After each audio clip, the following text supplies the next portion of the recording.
उठा के ले जाता है और यहाँ का प्रशासन कुछ नहीं करता। और आज उनको 7-8 दिन हो गए, 5-6 दिन हो गए। और उदयपुर में एक घटना हुई थी, सोचने वाली बात है। उसमें 1 घंटे के अंदर दोनों आरोपियों को गिरफ्तार कर लिया था और मुख्यमंत्री खुद उनके घर पे गया था। आज तक यहाँ का ना तो प्रशासन आया हुआ है और ना ही मुझे ऐसा लगता है कि पीड़ित परिवार को कोई सांत्वना दी गई है। तो ये गहलोत सरकार और बीजेपी सरकार कान खोल के सुन ले, एक सांपनाथ है तो एक नागनाथ है, एक निकलता है एक डसता है।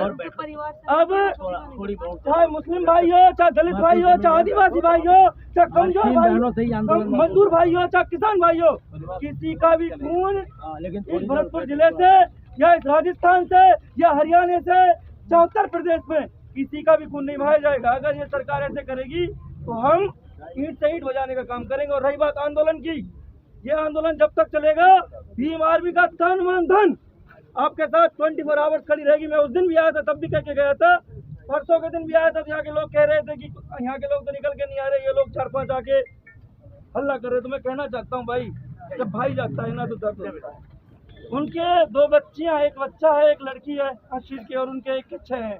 तो उनके परिवार वालों से पूछो उनके पास क्या गीत है। आते हैं, भाषण देके चले जाते हैं और आ जाते हैं, ऐसे नहीं होता।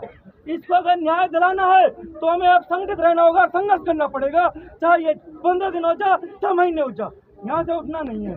आप जब तक ये रहेंगे तब तक हम आपके साथ रहेंगे। क्योंकि ये आज की घटना नहीं है, इस प्रदेश के अंदर, इस देश के अंदर ये काफी दिनों से चलता आ रहा है। अब इस प्रदेशवासियों को, इस देशवासियों को, अपने लोगों को ठानना है, यह अत्याचार बंद होना चाहिए, वरना हम प्रशासन की या राजनीति सत्ताओं की ईंट से ईंट बजाने का काम करेंगे। हमारा भाईचारा जिंदाबाद जिंदाबाद।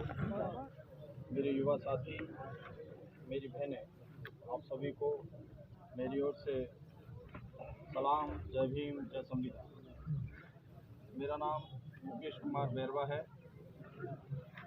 और पूर्व में राजस्थान का मैं भीम आर्मी का प्रदेश अध्यक्ष रहा हूँ। वर्तमान में आज़ाद समाज पार्टी के प्रदेश के महासचिव, संगठन के महासचिव के पद पर कार्यरत हूँ। मैं आपके बीच में 200-250 किलोमीटर दूर से चल कर के भाई चंद्रशेखर आज़ाद जी के संदेश को लेकर के मैं आपके बीच में आया हूँ।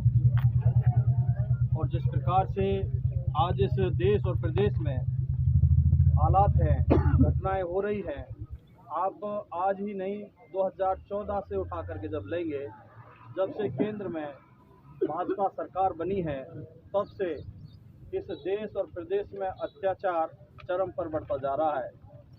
अब हम ये देखते हैं कि वहाँ पर बीजेपी है, इसलिए है, यहाँ पर भी उस समय काफ़ी उत्पात हुए थे जब यहाँ बीजेपी सरकार थी। हमने सोचा सरकार बदलेगी तो हमारे हालात बदलेंगे।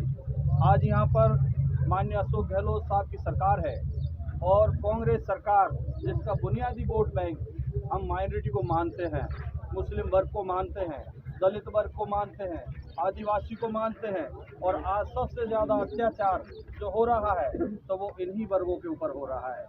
और यदि शासन करने पर, शासन में अंतर करने पर, शासन का परिवर्तन करने पर जब हमें न्याय नहीं मिल रहे, हमें बराबरी का हमें हक नहीं मिल रहा, तो फिर ऐसी सरकारों का बना करके हमारा क्या फ़ायदा। हमारे कई भाई विधायक भी हैं, मेरा उनसे कोई द्वेष नहीं है। हम तो ये चाहते हैं राजनीतिक दल जो भी हो वो अपनी जिम्मेदारी पूर्ण रूप से निभाए, दोगलापन नहीं अपनाए।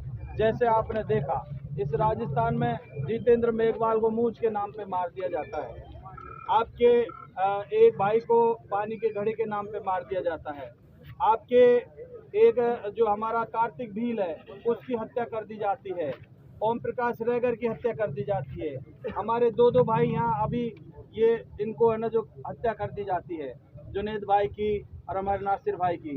इस प्रकार की कई घटनाएं हो रही है, लेकिन जो राजस्थान की सरकार है, हमारे अशोक गहलोत साहब हैं, वो अपने इस बुनियादी वर्ग की चिंता नहीं करते हैं, ना ही इनको कोई फिक्र है। आज उदयपुर के अंदर जो घटना हुई, वहाँ पर बिना मांगे उन्होंने जाकर 2-2 तो सरकारी नौकरी पीड़ित परिजन को दी, और शुरुआत में 50 लाख का चेक उन्होंने पीड़ित परिजन को एक चेक तत्काल दिया, जो भाई कह रहे हैं कि वो 1 करोड़ में वो परिवर्तित हो गया। एक तरफ तो वो इन्हीं प्रकार की घटनाओं में इस प्रकार से एक्शन लेते हैं। सरकार मदद करती है, पीड़ित के हालात जान करके उनके दुख दर्द में शामिल होती है, और एक तरफ हमारे दो भाइयों की हत्या हो जाती है, उठा करके उनको ले जाते हैं। और जब जानवर के आप इतने हितैषी हैं तो मानव के इतने हत्यारे कैसे हो जाते हैं? ये एक बड़ी विडंबना है, एक बड़ी चिंता की बात है कि हम इस प्रदेश में नहीं, पूरे देश के अंदर हमारे यही हालात बने हुए हैं। तो आपने अभी हमारे भाई चंद्रशेखर आजाद जी कोटा संभाग के अंदर बूंदी के नैनवा तहसील के अंदर वहाँ उनकी सभा थी, उसमें भी इस मुद्दे को उठाया था।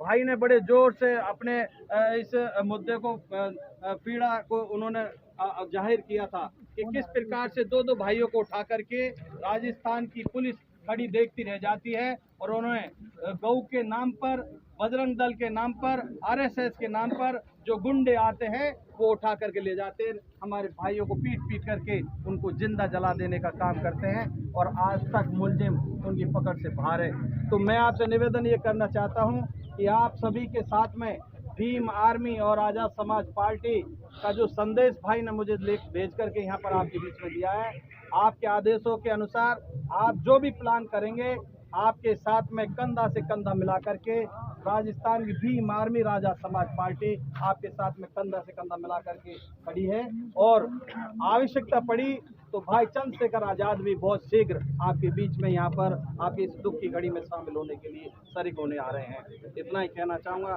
धन्यवाद। जय भीम। न्याय मिलना। वे लोग हैं जिसके संरक्षण में ये काम होता है, उसका हम विरोध खुलकर नहीं कर पाते। हम दलगत भावनाओं में बंधे होते हैं कि हम इस पार्टी से हैं, उस पार्टी से हैं।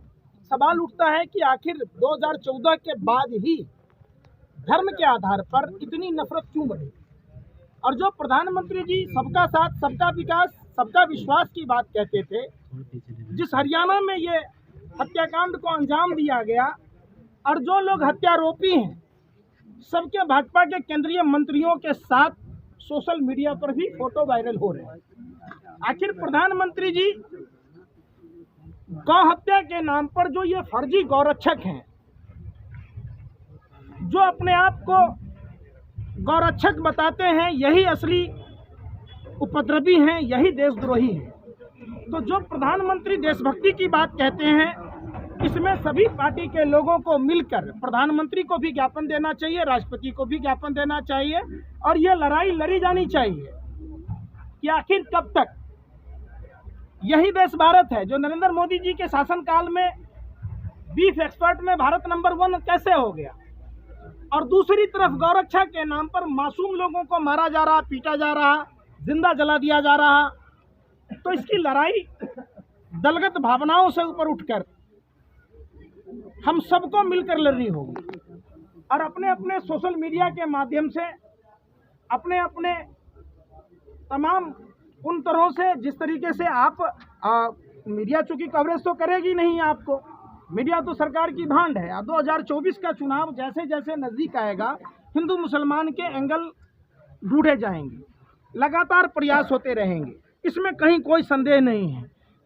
तब सवाल उठता है कि आखिर जुनैद और नासिर जी के जो हत्यारोपी हैं उनको सजा कैसे मिले। इसके लिए आप लोग जो भी रूपरेखा तैयार करेंगे, हम लोग आपके साथ हैं। इसके लिए अगर ज़रूरत दिल्ली के जंतर मंतर पर आंदोलन करने की पड़े या आपके गांव में भी पड़े, हम लोग साथ हैं।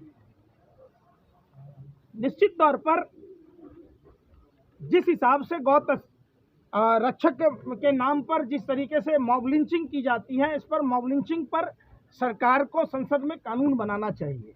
ये फर्जी लोग हैं जिनका धर्म से कोई वास्ता नहीं है, ये अधर्मी लोग हैं।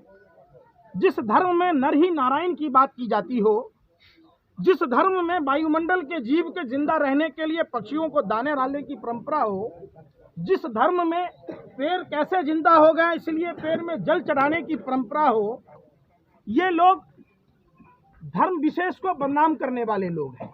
मजहब कोई भी नहीं सिखाता, सभी धर्मों में कायदे कानून हैं कि लोगों को पेड़ पौधा कैसे जिंदा होगा। जैसे संविधान में अधिकार और कर्तव्य हैं, सभी धर्म में भी अधिकार और कर्तव्य दिए गए हैं। और हम तो यही कहेंगे आप लोगों से कि इसको धर्म से जोड़कर ना देखें। आप वो हत्यारोपी चाहे किसी भी धर्म का हो, कुकर्मी कोई भी हो वो अधर्मी है। हमें हम सबको धर्म का नाम ना लेकर उस अधर्मी के खिलाफ, उस कुकर्मी के खिलाफ विरोध करना चाहिए। ये पोलराइजेशन का तरीका है। जैसे जैसे चुनाव नज़दीक आएंगे ऐसे कई जुनैद, कई नासिर बली के बकरा बनाए जाएंगे। ये सियासी लोगों का काम है, ये हमें समझना होगा। हम जितना ही धर्म का विरोध करेंगे या समर्थन करेंगे, उतना ही ये लोग, जितने कुकर्मी लोग हैं, इनका धर्म से अगर लेना देना होता, किसी भी धर्म में एक पैसा इंसान को उल्टा बोलने की भी इजाज़त नहीं है। हम तो उस स्टेट से आते हैं जहाँ गौतम बुद्ध की ज्ञान स्थली है, जहाँ माँ सीता की जन्मस्थली है, जहाँ गुरु गोविंद सिंह की जन्मस्थली है, जहाँ भगवान महावीर की जन्मस्थली है, और जहाँ फुलवारी शरीफ और बिहार शरीफ जैसे पवित्र स्थान है। तो हमारी मिट्टी ने हमारे को सिखाया कि हम सबको मिलकर रहना चाहिए और नफरत के खिलाफ रहना चाहिए। अभी समाज में एक ही बात चलती है, जहाँ कोई हादसा हुआ एक दूसरे धर्म के पीछे लोग हाथ धोकर पड़ जाते हैं और उसके बचाव में भी आ जाते हैं। जैसा कि अभी वहाँ धर्म संसद हुआ कि भाई वो उसको बचाया जाना चाहिए, हत्यारोपी को। हत्यारोपी चाहे किसी भी जाति का हो, किसी भी धर्म का हो, कुकर्मी लोगों का ना कोई जाति है, ना कोई धर्म है, ना कोई भाषा है, ना कोई प्रांत है। हम सबको मिलकर विरोध करना चाहिए। निश्चित तौर पर अगर हमारे नंबर आपके पास ना हो तो हमारा नंबर ले लीजिए। जब भी ज़रूरत हो, जब भी अगर आप दिल्ली भी आते हैं बताएंगे तो हम हर संभव मदद करेंगे।